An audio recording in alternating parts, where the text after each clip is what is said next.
So, hello. Oh, anong hinihintay nyo? Magsimula tong video? Eh, wala mo na ngayong video. Bakasyon kaya? Belated April Fools! Joke lang. Okay, wala nang paligoy-ligoy pa. Let's get started.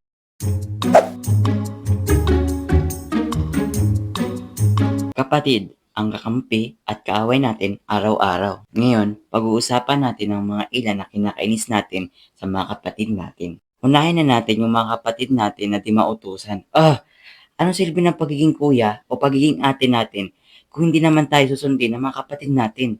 Ha?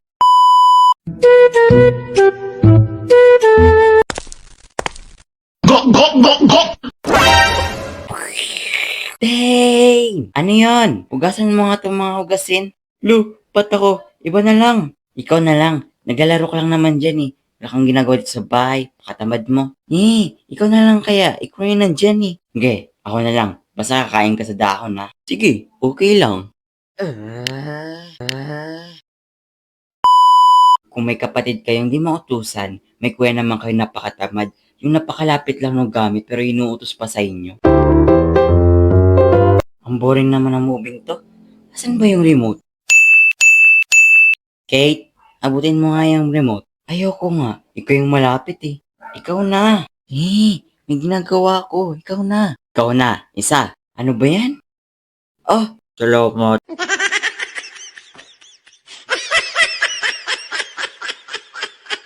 Next naman, yung mga kapatid natin na ang hilig gumamit ng gamit ng iba. Suot mo na naman yung damit ko. Aray ko. Ang sarap talaga maligo. Grabe naman kasi ang init ang panahon ngayon. Asan ko yung paborito kong damit? Asan na ba yun? Kuya, tawag ka ni mama. At bakit mo suot ang damit ko? Ha? Nasa labahan lahat ng damit ko eh. Ay, wala akong pake. Ubarin mo yan o lalapag tong umiinit kong kamaw sa mukha mo. Ha? Ano ba yan?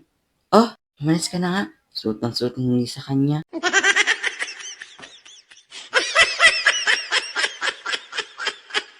Tapos yung isa sa mga kinakainis sa kapatid natin ay yung kapag naglalaro kayo at lagi siyang talo ay iiyak siya at ikaw yung papagalitan kasi hindi ka nagpaparaya. Kasalanan ko ba na hindi sila marunong maglaro? Ha? Ano ba yan? Talo na naman ako. Ano ba yan? Wala na bang mas gagaling pa dyan? Wah, mama, si kuya nangasar.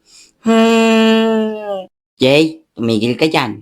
Lo, di ko naman yun na ano. Hindi kasi nananalo kaya umiyak. Ay basta, tumigil ka. Huwag mong hayaang mawa ako ng pamalo. Ano ba yan?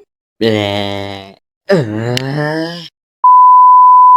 Next naman, ang kinakainis natin sa mga kapatid natin ay kapag sila yung nangaasar ay pwede. Tapos tayo pag nangaasar, asar na asar sila. Anong klaseng logic ninyo yan, ha? Ha?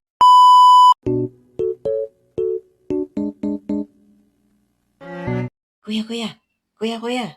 Mamaya na, may ginagawa ko. Kuya, kuya, kuya, kuya, kuya, kuya, kuya, kuya, kuya, kuya. Ano ba? Wala lang. Bleh. Ikaw talaga. The next day.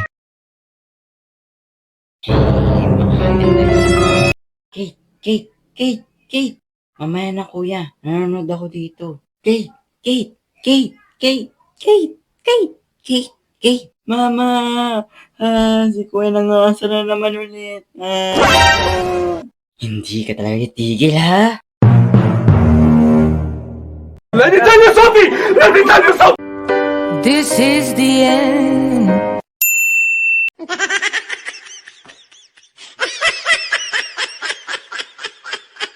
Pero, hindi naman lahat ng kapatid ay masamang ugali. Yung iba naman ay kababait. Parang mga anghel.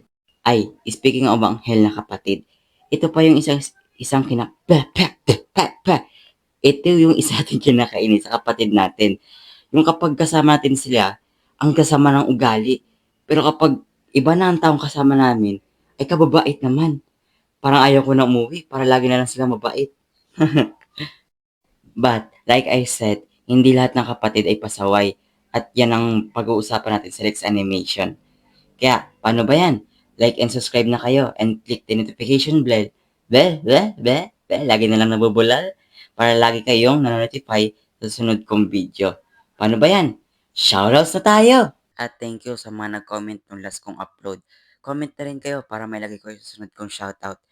Okay, paalam!